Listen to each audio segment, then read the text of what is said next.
దేవుని బిడ్డలారా, ఇక్కడ ఈ 119వ కీర్తన 153 నుండి 160 వచనాల వరకు చూస్తే ఇక్కడ మనకు దేవుని యొక్క గుణ లక్షణాలని మనం చూడగలం. నంబర్ 1.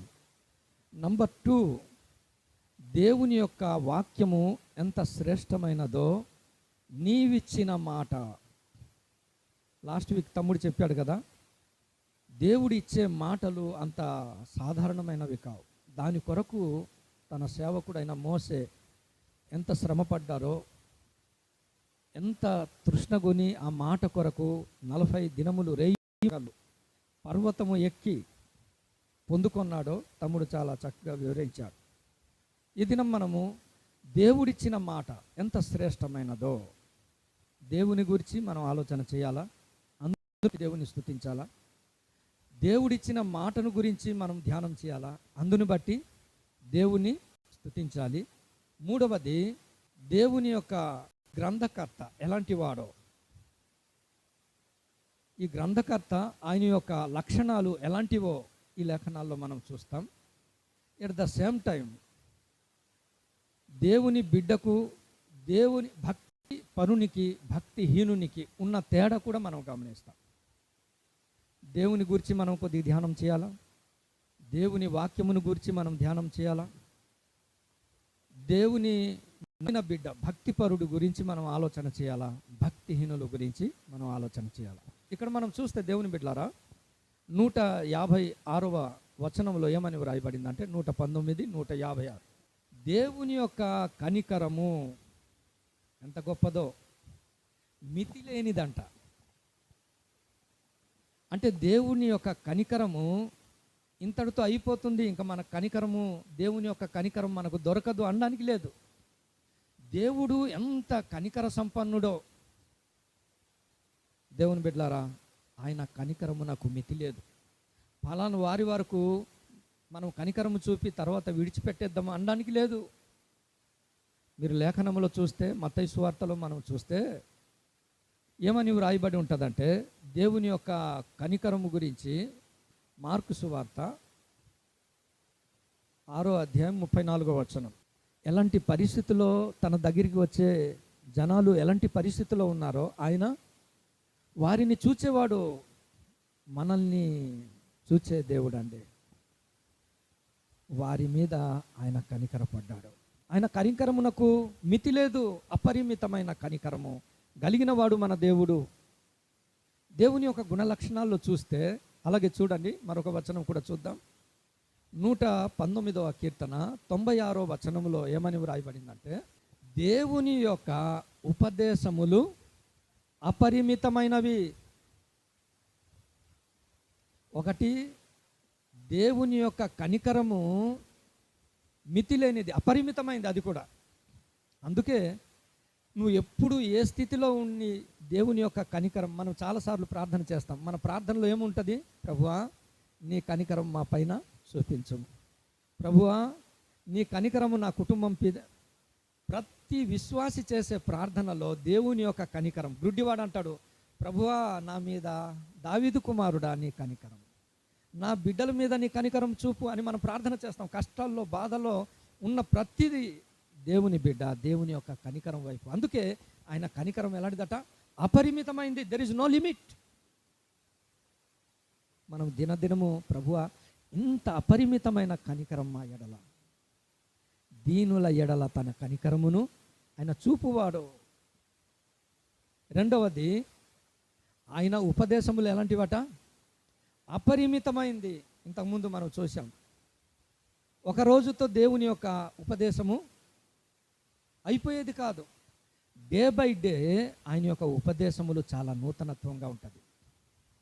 ఈరోజు అంటాడు, నీ ఉపదేశములు నాకెంత ప్రియమైంది ప్రభువా. రోజుకి ఒక ఉపదేశం దేవుడు మనకిచ్చేవాడు. దేవుని యొక్క ఉపదేశములకి ఎక్కడ హద్దులు లేవు. అపరిమితమైన ఉపదేశం. సురేంద్రపాల్కి ఒక ఉపదేశం, మరొక దైవజనుడికి మరొక ఉపదేశం, మరొక దేవుని బిడ్డకి మరొక ఉపదేశం. ప్రతిరోజు ఒక నూతనమైన ఉపదేశముతో మనల్ని ఏం చేస్తున్నాడట? అతను తెప్పరిలా చేస్తున్నాడు, బ్రతికిస్తున్నాడు. అంత మాత్రమే కాదు, చూడండి మరొక మాట, 147వ కీర్తన 5వ వచనం. మనం దేవుని ఎందుకు ఆరాధన చేయాలంటే, ప్రభువా దినదినము నా ఎడల, నా కుటుంబం ఎడల నీ కనికరం, నీ ఉపదేశము, ఆయన జ్ఞానమునకు మితి లేదు. దేవుని యొక్క జ్ఞానము కొరకు ఆయన యందు భయభక్తులు కలిగితే చాలు, దేవుడు తన జ్ఞానముని ఇస్తాడు. ఎంత జ్ఞానము తెలుసా? పరలోక రాజ్యము వెళ్ళగలిగే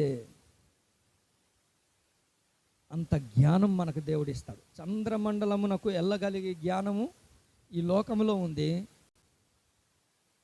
దైవజనుడు అంటాడు, కీర్తనల గ్రంథం 16వ అధ్యాయం 11వ వచనం, జీవ మార్గము నాకు తెలియజేశావు. అక్కడికి వెళ్తే జీవమే ఉంటుంది, మరణం ఉండదు. ఈ లోకంలో అన్ని మార్గాలు మనుషులకి తెలుసు, కానీ జీవ మార్గము, చంద్రమండలానికి మార్గం తెలుసు, బుద్ధ గ్రహానికి మార్గం తెలుసు, అన్నీ ఈ లోకంలో ఉన్న అన్ని కార్నర్కి వెళ్ళడానికి మార్గాలు తెలుసు, కానీ జీవ మార్గము దైవజనుడు కనుగొన్నాడు. దేవుడే తెలియజేశాడు. ఆయన జ్ఞానమునకు మితి లేదు. దైవజనుడు అంటాడు, రోమపత్రికలో ఏమని రాస్తాడంటే, చూడండి ఒకసారి చూద్దాం. రోమపత్రిక 11వ అధ్యాయం 34వ వచనం, ప్రభువు మనస్సును ఎరిగిన వాడెవడు, ఆయనకు ఆలోచన చెప్పిన వాడెవడు, బుద్ధి జ్ఞానము. బుద్ధి అంటే ఏంటి? జ్ఞానం అంటే ఏంటి? Tell me anybody. దైవజనుడు చూసి దేవుడిచ్చే దేవుని యొక్క బుద్ధి జ్ఞానము, ఆ బాహుల్యం ఎంత గొప్పదో ఆహా అంటున్నాడు. ఇంగ్లీష్లో చెప్తే మీకు అర్థమైపోతాయి. బుద్ధి జ్ఞానానికి ఇంగ్లీష్లో ఏమన్నాడంటే వైజ్ అండ్ నాలెడ్జ్ అన్నాడు. నాలెడ్జ్ అనేది ఇప్పుడు సపోజ్ కీబోర్డ్, ఈ కీబోర్డ్ మన దగ్గరికి ఎలాగొచ్చిందంటే బికాజ్ ఆఫ్ నాలెడ్జ్. ఒక దైవజనుడు తన జ్ఞానమును బట్టి, ఒక వ్యక్తి తన జ్ఞానం బట్టి కనుక్కుంటే వచ్చింది నాలెడ్జ్. వైజ్ అంటే ఏంటి? బుద్ధి అంటే ఏంటంటే ఇది ఎలా వాడుకోవాలో ప్రాక్టికల్లోనికి తేడానికి కావలసిందేంటట? బుద్ధి. బుద్ధిమంతుడు ఎలా ప్రవర్తించాలో బుద్ధి ఉంటే ప్రవర్తించగలడు. జ్ఞానం ఉంటే ఒక వస్తువుని కనుగొనగలడు. బుద్ధి ఉంటే దాన్ని ఆచరణలోనికి. దేవుని యొక్క బుద్ధి బాహుల్యం ఎంత గొప్పదో. అందుకే ఆ జ్ఞానానికి మితి లేదండి. డే బై డే దేవుడు తన బిడ్డలకు తన జ్ఞానమును అనుగ్రహిస్తున్నాడు. అందుకే మనం దేవుని స్తుతించాలా. దేవుని జ్ఞానము చాలామందికి లేదంటాడు. దేవుని జ్ఞానం అంట, చూస్తారా ఒక్కసారి? 1 కొరింథీ పత్రిక 15వ అధ్యాయం 35వ వచనమా, దేవుని గూర్చిన జ్ఞానము అందరికీ కాదు, కొందరికి లేదంట.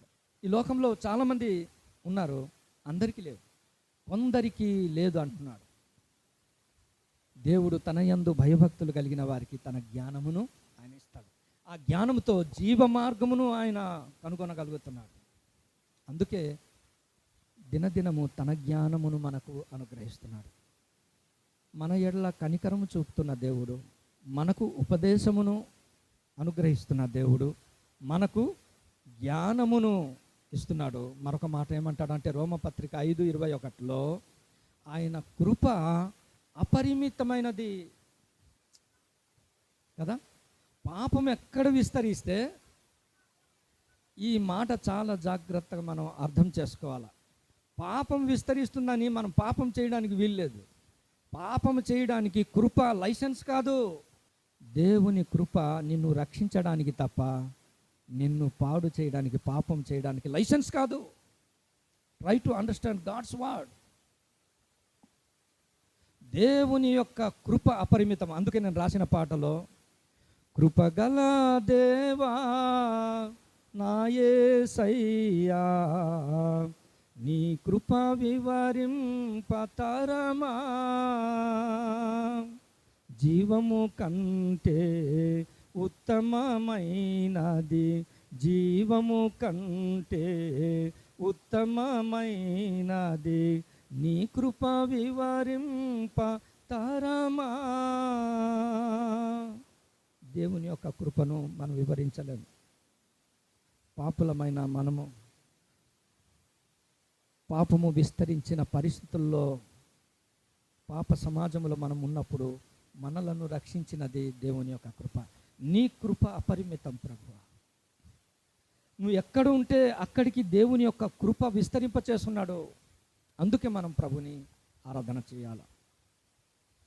మన దేవుడు ఎలాంటి వాడు తెలుసా? కనికరము అపరిమితం కలిగిన వాడు. మన దేవుడు ఎలాంటి వాడు తెలుసా? మన కొరకు ఉపదేశములు ఎంత అపరిమితమైంది. ఆ వాక్యం చదువుతుంటే నాకు ఎంత, మార్కు సువార్త 4వ అధ్యాయం 33వ వచనం, వారికి వినుటకు శక్తి కలిగిన కొలది అనేకమైనది. నువ్వు వినడానికి శక్తి ఉండాలి, కానీ దేవుడు నీతో మాట్లాడతాడు. నిన్న సంఘ ప్రార్థనలో యాకోబు ఒంటరిగా ఒక్కడు మిగిలిపోయాడు. అప్పుడప్పుడు మనం ఒక్కరం అయిపోతాం, ఒంటరి అయిపోతాం. అయితే దేవునికి అవకాశం ఇచ్చాడు. అంతవరకు తన భార్యలకి, తన బిడ్డలకి, తన స్వాస్థ్యానికి తన జీవితంలో ప్లేస్ ఉంది. యబ్బోకు రేవు దగ్గరికి వచ్చేసరికి ఒంటరిగా మిగిలిపోయినప్పుడు దేవునికి అవకాశం ఇస్తే దేవుడు చెలరేగిపోయాడు కదా. చాలామంది అంటారు యాకోబు దేవునితో పెనుగులాడెను అని ఉంటుంది అని అంటుంటారు, కానీ వాక్యంలో అలా లేదు. యాకోబుతో దేవుడు పెనుగులాడాడు. పెనుగులాడి యాకోబు నువ్వు గెలిచావయ్యా అన్నాడు. ఎంత ఎంకరేజ్ అండి. దేవుడు అన్నాడు నేను ఓడిపోయాను, ఆయన అతనితో గెలవకుండుట చూచెను అని ఉంది. దేవుడు యాకోబుతో, యాకోబు ఎప్పుడు జయం పొందినవాడు? పారిపోయినోడు యాకోబు, భయపడినోడు. తన అన్న దగ్గరికి వెళ్తే ఎన్నిసార్లు కిందకి, తన మామకు తన అన్నకు భయపడినోడు. బట్ అలాంటి భయపడిన నీలాంటి నాలాంటి వాడికి దేవుడు ఏం చేస్తున్నాడు తెలుసా? పరాక్రమము గల బలాఢ్యుడవును అన్నాడు. అంతే. ఎంత మంచి దేవుడు అండి. నా జీవితంలో చాలాసార్లు భయము, నా జీవితంలో చాలాసార్లు ఓటమి వచ్చినప్పుడు నన్ను బ్రతికించి నన్ను ధైర్యం ఇచ్చినవాడు నా దేవుడు. అనేకమైన వినడానికి నీకు ఇష్టం ఉండాలి, కానీ God will speak with you. ఎంత మంచి దేవుడు. తండ్రి మాట్లాడకపోవచ్చు, తల్లి మాట్లాడకపోవచ్చు, బిడలు మాట్లాడకపోవచ్చు, బట్ నీ దేవుడు మాట్లాడేవాడు. మనతో మాట్లాడేవాడు అని హెబ్రీ పత్రిక 1:1 ఉంది. మనతో మాట్లాడేవాడు మన దేవుడు. అందుకే మనం ప్రభుని ఆరాధన చేద్దాం. రెండవది దేవుని యొక్క మాట, నీవిచ్చిన మాట. నీ శాసనములు శాశ్వతమైనవి, నా హృదయమును సంతోషపరచును. ఈ పాట నా జీవితంలో 5 నిమిషాల్లో రాసిన పాట ఏదైనా ఉందంటే ఈ పాట. దేవుని యొక్క శాసనాలు ఎంత శ్రేష్టమైనదో. దేవుని బిడ్డలారా, నీవిచ్చిన మాట గురించి తమ్ముడు చెప్పాడు. ఆ దేవుడిచ్చిన మాట ఎలాంటిదో దైవజనుడు చెప్పిన స్టేట్మెంట్ మనం చదువుదాం. చూడండి, రాజుల గ్రంథం, మొదటి రాజుల గ్రంథం 8వ అధ్యాయం 24వ వచనం. నీవిచ్చిన మాటను, నేడు అనే పదం మనం రికార్డ్ చేయాలా, మనం కోట్ చేసుకోవాలా. తన తండ్రికి ఇచ్చిన వాగ్దానాన్ని స్థిరపరిచి నేడు దాన్ని స్థిరపరుస్తున్నావు. ఈరోజు ఈ మాట, దేవుడిచ్చిన మాట ఎలాంటిది తెలుసా? ఎప్పుడో మన పితరులకు ఇచ్చిన మాటలు ఈరోజు నీ జీవితంలో, నా జీవితంలో మనం చదువుతున్నప్పుడు నేడు అనే పదం ఉంటుండగానే మన జీవితాల్లో దాన్ని నెరవేరుస్తున్నాడు. Such a good God. అంత మంచి దేవుడు. యాకోబుకి ఇచ్చిన వాగ్దానము, ఆదికాండము 28:15. ఆ దినాల్లో దేవుడు యాకోబుకి ఇచ్చాడు. నేను బీటెక్ చదవడానికి దేవుడు నాకు ఇచ్చాడు. ఒకరోజు నేను ఏడ్చాను, ప్రభువా నాన్న లాంటి వాడు ఆంధ్ర యూనివర్సిటీలో చదువుకోలేడా అని నేను ఏడ్చాను. నేను కాలేజీలో నిలబడి అలా చూస్తున్నాను. మా అన్నయ్య దగ్గరికి వెళ్ళాను. నేను యూనివర్సిటీలో అలా చూస్తుంటే అందరు కాలేజీలకు వెళ్తున్నారు, ఇంజనీరింగ్ కాలేజ్కి. నేను ఏడ్చాను, ప్రభువా నాలాంటి వాడు ఇలాంటి యూనివర్సిటీలో చదవడానికి యోగ్యత లేదా? దేవుడు నన్ను చూచాడు. నేను రూమ్కి వెళ్ళి నాతో మాట్లాడు ప్రభువా అని నేను తీసినప్పుడు దేవుడు నాతో మాట్లాడాడు. నువ్వు వెళ్ళుచున్న ఆ దేశంలో నిన్ను ఆశీర్వదించి మరలా ఇక్కడికి తీసుకొస్తానన్నాడు. నేను రాజమండ్రికి వెళ్ళాను, పాలిటెక్నిక్ కంప్లీట్ చేశాను, మరలా తిరిగి వచ్చాను, ఈ సెట్ రాశాను. కరెక్ట్గా 2 సీట్లు ఉంటే 1 సీట్ దేవుడు నాకు అక్కడ ఇచ్చేసాడు అంతే. ఎంత మంచి దేవుడు! ఇతరులకు ఇచ్చిన వాగ్దానము, దేవుడిచ్చిన మాట ఈరోజు నీకు నాకు ఏం చేస్తున్నాడట? మనం చదువుతుంటే దేవుడు మనకు ఈరోజు నేడు దాన్ని స్థిరపరుస్తున్నాడు. ఎంత శ్రేష్టమైంది! ఆ మాటలో ఉన్న ఆశీర్వాదం ఎంత గొప్పదో త్వరగా మనం చదివి మనం ఆ వాక్యమును బట్టి, దేవుడిచ్చిన మాటను బట్టి మనం దేవుని స్తుతిద్దాం. చూడండి, ద్వితీయోపదేశ కాండము 32వ అధ్యాయము 46, 47 వచనాలు. 3 మాటలు చెప్తున్నాడు. దేవుడిచ్చిన ధర్మశాస్త్రము యొక్క మాటలు ఎంత శ్రేష్టమైందంటే, నంబర్ 1, ఇది నిరర్ధకము కాదు. మనుషుల మాటలే అన్ని పొల్లు, అన్ని ఒట్టి మాటలే కదా. ఈరోజు ఇది చేస్తాను అది చేస్తాను అంటాడు, రేపటి దినానికి మనిషిలో మాటలు మారిపోతాయి. దేవుని మాటలు నిరర్ధకం కాదు, నంబర్ 1. నంబర్ 2, దేవుని మాటలో జీవం ఉంది, ఇది జీవమే. ఎందుకు? దేవుడిచ్చిన మాటను బట్టి మనం దేవుని స్తుతించాలంటే అందులో లైఫ్ ఉందండి. ఏ రోజు దేవుడు నీకు మాట ఇస్తాడో ఆ మాట నువ్వు పొందుకోగలిగితే ఆ జీవం నీ జీవితంలోనికి వస్తుంది. అందుకే దైవజనులు ఏమంటారు తెలుసా? మేము జీవమును చూచితిమి. యోహాను పత్రికలో ఉంటుంది. వాళ్ళు ఏం చూశారట? మనం అన్నీ చూస్తాం కానీ జీవాన్ని మనం చూడం. మేము జీవమును చూచితిమి. ఎంత అద్భుతమైన మాట! ఏంట జీవం అంటే? దేవుని వాక్యమే, దేవుని మాటే. దేవుడిచ్చిన మాట అది నిరర్ధకం కాదు, నంబర్ 1. నంబర్ 2, దేవుని యొక్క మాటలో జీవం ఉంది. నంబర్ 3, దేవుని మాటలో ఆయుస్సు, దీర్ఘాయుస్సు ఉంది. దేవుడు జీవం ఇస్తున్నాడు కదా అనేసి మనం ఇష్టం వచ్చినట్లు ఈ లోకంలో బ్రతకడానికి ఆ జీవం కాదు. ఆ జీవం దేనికట? ఈ లోకంలో మనం బ్రతకడానికి. అంత మాత్రమే కాదు, నిత్య రాజ్యం కొరకు. అందుకే తిమోతి అంటాడు, తిమోతికి పౌలు రాస్తూ, ఇప్పటి జీవం విషయంలోనూ రాబో జీవం, అంటే ఈ జీవానికి రాబో జీవానికి ఇది ఉపయోగపడేది.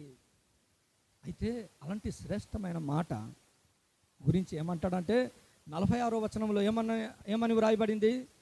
ఆ వాక్యమును, ఈ ధర్మశాస్త్ర వాక్యములన్నిటినీ అనుసరించుట, నడుచుట, ఈ 2 పద్ధతులు ఉండాలి. అనుసరించాలి, నడవాలి. మన జీవితాల్లో అనుసరించకపోతే, మన జీవితంలో అనుసరిస్తూ నడవకపోతే ఆ మాట నిరర్ధకమైపోతుంది. ఆ మాట నీలో జీవం కలిగించదు. ఆ మాట వల్ల నువ్వు దీర్ఘాయుస్సు పొందవు. చాలామంది జీవితాల్లో అనుసరించుట వాళ్ళకి అసహ్యం. సూలమ్మితి ఎత్తబడే సంఘానికి గుర్తు. ఆమె ఇచ్చిన స్టేట్మెంట్ ఒకసారి చదువుతారా? పరమగీతం 1వ అధ్యాయం, పరమగీతము 1వ అధ్యాయము 7, 8 వచనాలు. అద్భుతమైన మాటలండి. మెడిటేషన్ చేసే కొలిది నాలో ఎంత ఆనందం తెలుసు. ఎత్తబడే సంఘానికి గుర్తు సూలమ్మితి. ప్రియుడు మన ప్రభు అయిన యేసుకి సాదృశ్యం. ఈ ఎత్తబడే సంఘానికి ఈ సూలమ్మితికి ఒక డౌట్ వచ్చింది. ఈమె గురించి రాయబడింది, నా ప్రాణ ప్రియుడు అని సంబోధిస్తుంది. ప్రియునితో ఎంతో ఎంతో రిలేషన్ ఉంది. నంబర్ 2, ఆమె గురించి రాయబడింది, ముసుగు వేసుకొనినది.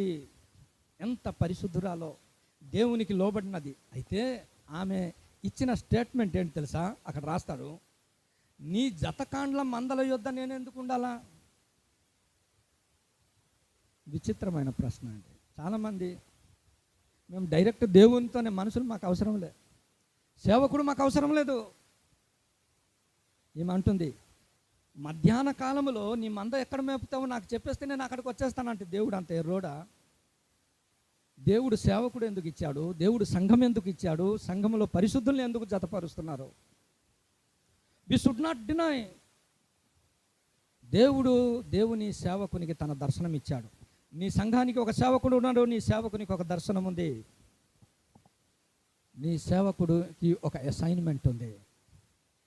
నేను చేరాలి అంటే దేవుడు ఏమంటున్నాడు తెలుసా? 8వ వచనంలో, నారీమణి సుందరి, అది నీకు తెలియదమ్మా? అరే నువ్వు విశ్వాసివి కదా, నువ్వు దేవుని బిడ్డ కదా. ఎండ సమయంలో, కష్టాల్లో, బాధల్లో నేను ఎక్కడ ఉంటానో నీకు తెలియాలంటే నువ్వేం చేయాలట? అక్కడ రాస్తాడు, ఏమని అంటాడంటే మందల అడుగు జాడలు ఉన్నాయి, మంద కాపర్లు ఉన్నారు. ఏ కాపరికి దగ్గరికి వెళ్ళాలా? నీ కాపరి దగ్గరికి వెళ్ళాలి. ఏ మంద దగ్గరికి వెళ్ళాలి?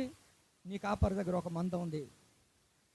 ఏమంటాడు? మంద కాపరుల గుడారముల యొద్ద నీ మేక పిల్లలను మేపు. ఎప్పుడైతే ఈమె అక్కడికి వెళ్ళిందో 9వ వచనంలో అంటాడు, నా ప్రియురాల ఫరో యొక్క రథస్వములతో అద్దండి అనుసరించుట నడుచుట. నువ్వు అనుసరించడానికి నీకు ఒక సేవకుడు ఉన్నాడు, నువ్వు అనుసరించడానికి నీకు ఒక సంఘం ఉంది. సంఘ కాపరి అని చెప్పలే, సంఘ కాపరులు. ఒక్కొక్క దేవుని బిడ్డకి దేవుడు ఒక్కొక్క కాపరిని ఇచ్చాడు. నువ్వు ఎప్పుడైతే అటాచ్ అవుతావో ఫరో యొక్క రథస్వములు, ఆ స్వములు ఏం చేస్తాయి తెలుసా? యుద్ధంలో ఎవరిని అనుసరించాలో అశ్వములకు తెలుసు, ఎవరిని వెంబడించాలో అశ్వములకు తెలుసు. ఈనాడు చాలామంది సేవకుడు వద్దు, సంఘం వద్దు, దేవుడే కావాలన్నాడు. వారి జీవితాలు తర్వాత చూస్తుంటే ఇదిగో ఆ కొద్ది విషయాలు నీకు తెలియదా?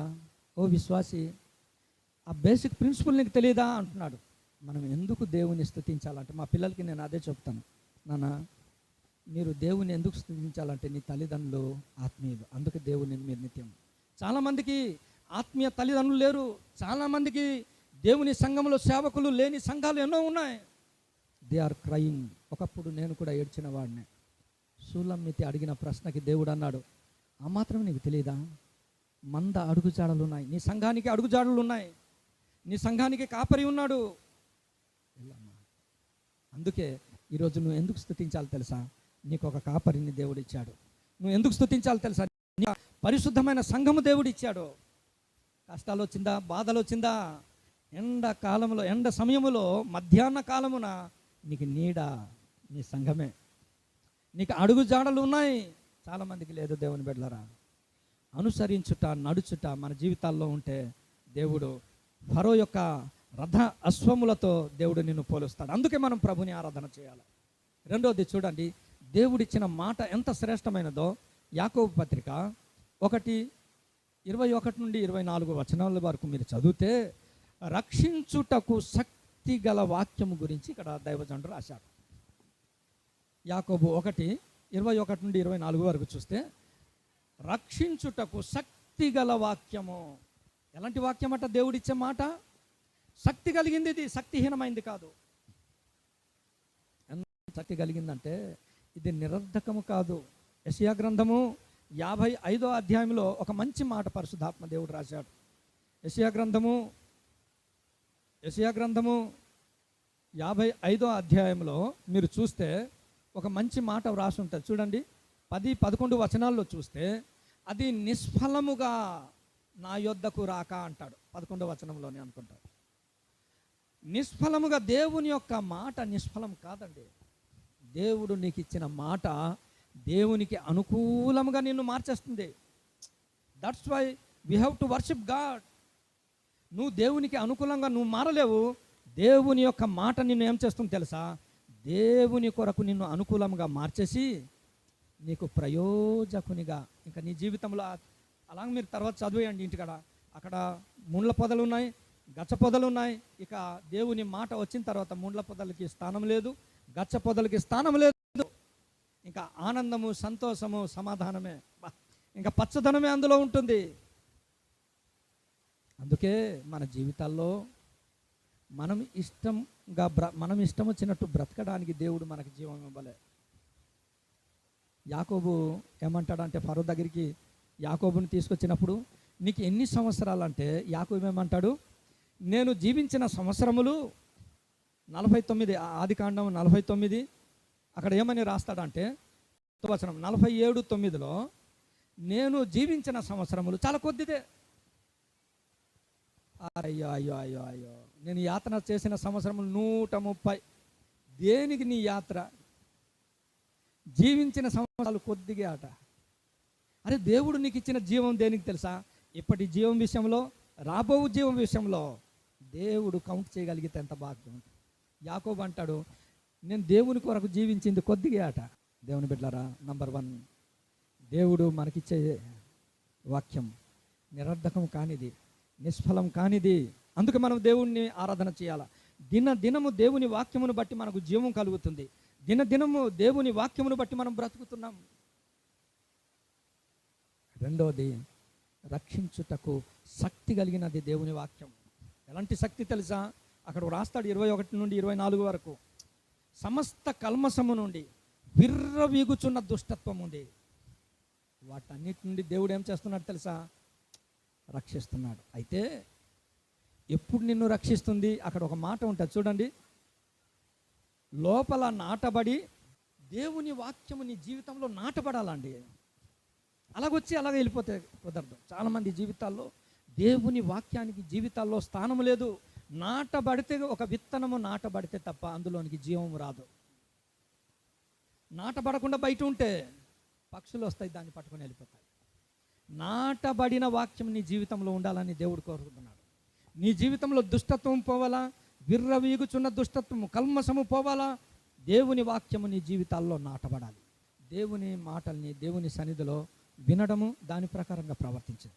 ఎప్పుడైతే ఈ రెండు ఉంటాయో నీ జీవితంలో, ఆ మాట నీ జీవితంలో నాటబడుతుంది. నాటబడిన వాడు దేవుని బిడ్డ. కీర్తనలు 1వ అధ్యాయంలో దేవుని బిడ్డ ఎలాంటి వాడట? ఆయన వింటాడు దేవుని వాక్యము, ధర్మశాస్త్రాన్ని వింటాడు, నాటబడతాడు. నాటబడిన వాడై ఆకు వాడక తన కాలమందు. నాటబడినవాడు ప్లాంటెడ్ ట్రీ, పెరికివేయబడినవాడు, పడివేయబడినవాడు కాడు. దేవుని బిడ్డ ఎలాంటి వాడంటే నాటబడినవాడు. ఈ జీవితంలో ఈ దినాల్లో మనం ఎలాగుండాలంట? నాటబడ్డ. వరదలు రాని, కష్టాలు రాని, బాధలు రాని, ఆయన నాటబడినవాడు దేవుని బిడ్డ. ఈరోజు దేవుని వాక్యం ఎందుకు తెలుసా? మనం దేవుని స్తుతించాలా? ప్రభువా, నీ వాక్యము ద్వారా నన్ను నీ సంఘములో నాటావు ప్రభువా. తండ్రి చేత నాటబడినవాడు ఆశీర్వదింపబడినవాడు, మత్తయి సువార్త 23లో ఉంటుంది.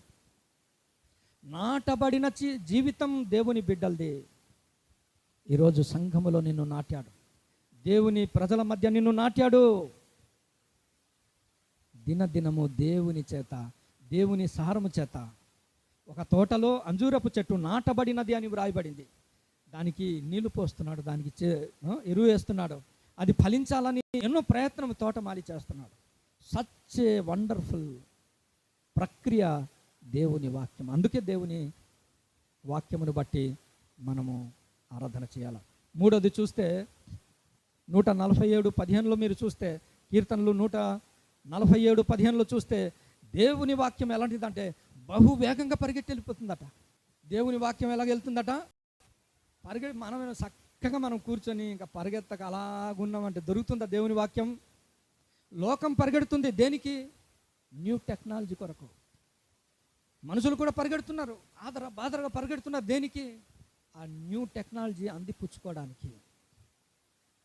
ఎవడైతే అప్డేట్ అవ్వలేకపోతున్నాడో, ఎవరో పరిగెత్తలేకపోతున్నాడో అతని జీవితంలో అభివృద్ధి లేదు. దేవుని వాక్యం కొరకు మనం ఎలా ఉండాలట? సండే అయ్యే కొలది మనం పరిగెత్తాలి. పరిగెత్తేవాడు దేవుని వాక్యంలో ఉంది. దేవుని బిడ్డ ఎలాంటి వాడు తెలుసా? పందెము రంగములో పరిగెత్తువాడు దేవుని బిడ్డ. చాలే వెళ్దాంలే అనేవాడు కాదు దేవుని బిడ్డలారా. దేవుని ఆ జీవ మార్గము కొరకు దేవుని వాక్యం పట్టుకోవడానికి పరిగెత్తాలండి. వాగ్దానాన్ని మనం పట్టుకోవడానికి పరిగెత్తాలి. అప్డేట్ అవ్వడం కొరకు మనుషులు పరిగెడుతున్నారే, లోకము కొరకు పరిగెడుతున్నారే. దేవుని బిడ్డలు దేవుని కొరకు, దేవుని వాక్యం పరిగెట్టి వెళ్ళిపోతుంది. ఎప్పుడు చేసినా జక్కయ్య చెట్టు ఎక్కాడు, కింద దిగాడు, ఈ ఉపదేశంలోనే మనం ఉండిపోతే ఇంకా దేవుని వాక్యం మనం పరిగెట్టాలా. దేవుని వాక్యము ఎప్పుడు పూర్తి అవుతుందా?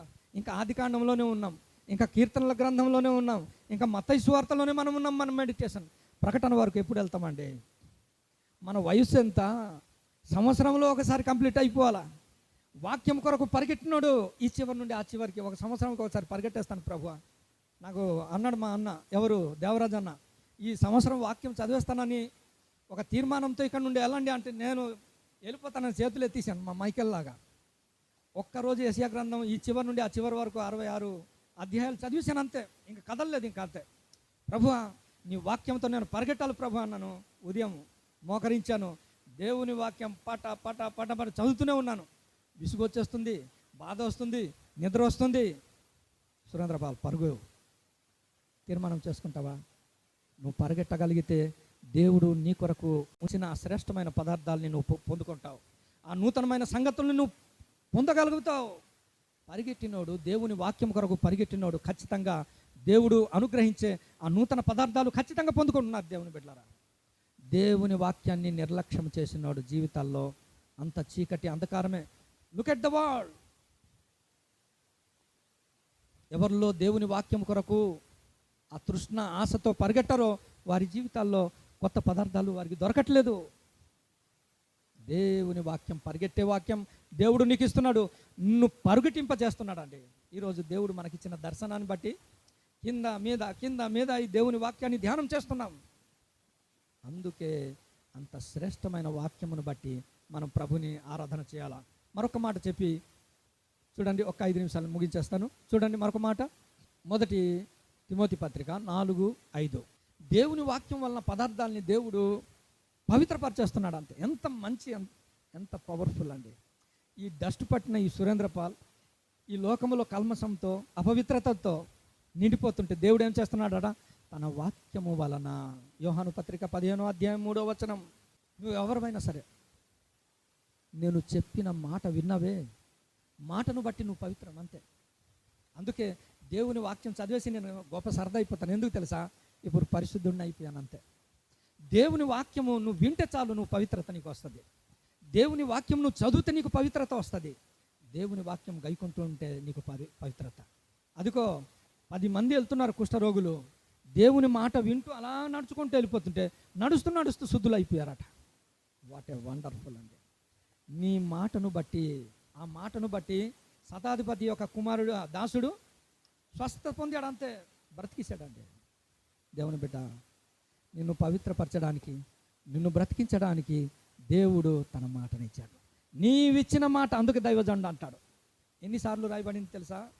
119వ కీర్తనలో 7 సార్లు రాయబడింది ఆ ఒక్క మాట. నీవిచ్చిన మాట, నీవిచ్చిన మాట, నీవిచ్చిన మాట. తమ్ముడు కూడా లాస్ట్ వీక్ చెప్పాడు కదా, 7 సార్లు నీవిచ్చిన మాట. ఎలాంటిదట? దేవుడిచ్చిన మాట మనకు జీవం ఇచ్చేది, మనకు ఆయుష్నిచ్చి దేవుని కొరకు భూమి మీద బ్రతికేటట్టు చేస్తుంది. అందుకే మనం ప్రభుని ఆరాధన చేయాలా. దేవుడిచ్చిన మాట డే బై డే దుష్టత్వము నుండి, కల్మసము నుండి, విర్రబీగుచున్న దుష్టత్వము నుండి రక్షించుటకు శక్తి కలిగిన మాట నీలో నాటబడి నిన్ను రక్షింపబడిన బిడ్డగా నిన్ను చేస్తుంది. అందుకే మనం దేవుని స్తుతించాలా. తర్వాత 3వది, బహు వేగముగా. ఎందుకు తెలుసా? నీకు ఒక కొత్త పదార్థము, ఒక కొత్త ఉపదేశము దేవుడు నీకు ఇవ్వాలనేసి దేవుని వాక్యము బహు వేగముగా పరిగెత్తుంది. నువ్వు పరిగెట్టగలిగితే నువ్వు చూడని సంగతులు నువ్వు చూడగలుగుతావు, నువ్వు అనుభవించని సంగతులు నువ్వు అనుభవించగలవు. అందుకే దేవుని యొక్క మాట పాసిపోయిన లడ్డు లాంటిది కాదండి. నీ మాట దినదినము జీవముతో కూడింది. అందుకే మనం దేవుని ఆరాధన చేయాలా. 4వది, డే బై డే నేనిచ్చిన మాట చొప్పున నువ్వు ఏమైపోతున్నమాట? పవిత్రత నీకు వస్తుంది, పరిశుద్ధత వస్తుంది. వెళ్ళి మనం నదుల్లో, కొండల్లో మనం ఇదైతే మనకు వస్తుందా? తల్లు బోడైన తలంపులు బోడగున, కాశీకి వెళ్ళిన కర్రి కుక్క గొర్రెగున, విశ్వదాభిరామ. అది ఇంకా ఆ పదాలు మనం వాడుకో అవసరం అవి. అరే నదుల్లో మునిగిపోతే వస్తుందా? నెవర్. ఆ యోగి వేమన అతను అన్నాడట, అమ్మ నువ్వు వెళ్తున్నావు కదా, ఇదిగో రాగి, అప్పుడు రాగి పైసలు అవి, ఇది నువ్వు ఎక్కడెక్కడైతే మునుగుతావో దాంట్లో ముంచేసి నువ్వు కూడా తీసుకొచ్చే మా అమ్మ అంటే, అమ్మ నా కొడుకు చెప్పింది కదా అని వాళ్ళ అమ్మగారు ఏం చేశారట, వెళ్ళిన చోట అల్లా ముంచేసి వచ్చేసింది. నువ్వు ముంచేసావు మంచిదే, అది మొదట కాపర్, అది వచ్చేసరికి నల్లగా అమ్మ నీకు అంత మెరుస్తున్న రాగితో నీకు ఇస్తే నువ్వు వెళ్ళి ముంచేసి తీసుకొచ్చావు తల్లి, వారం రోజులు వెళ్ళి మునిగేసి వచ్చావు కదా, నల్లగా అయిపోయిందే. తల్లు బోడైనా తలంపులు బోడగునా, కాశీకి వెళ్ళిన కర్రి కుక్క గొర్రె అగునా. అచ్చా నెవర్. బట్ దేవుని వాక్యం నిన్ను పవిత్రునిగా, అబ్రహాముని పరిశుద్ధునిగా చేసింది, యాకోబుని పరిశుద్ధునిగా చేసింది, దావీదుని పరిశుద్ధునిగా చేసింది. ఈరోజు నిన్ను నన్ను కూడా పవిత్రపరిచింది దేవుని వాక్యం. అందుకే దేవుని వాక్యమును బట్టి ఆరాధన చేయాలా. 119వ కీర్తన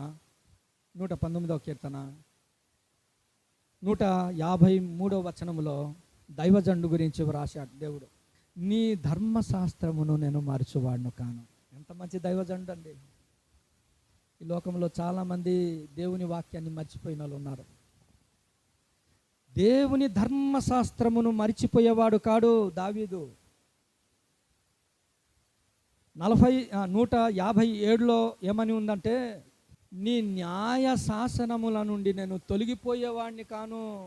తొలగిపోయేవాడు కాదండి దైవజనుడు, మరిచిపోయేవాడు కాడు, తొలగిపోయేవాడు కాడు. 159లో అంటాడు, అది నాకెంతో దేవుని ఉపదేశం అంటే. ఎలాంటి పరిస్థితులు ఉంది తెలుసా తన జీవితంలో? అక్కడ రాసింది 53లో శ్రమ గురించి రాస్తున్నారు. శ్రమలు వస్తే దేవుని వాక్యాన్ని మర్చిపోయే వాళ్ళు ఈ లోకంలో ఎంతోమంది ఉన్నారు. దైవజనుడు ఎలాంటి వాడు తెలుసా? మర్చిపోయేవాడు కాడు.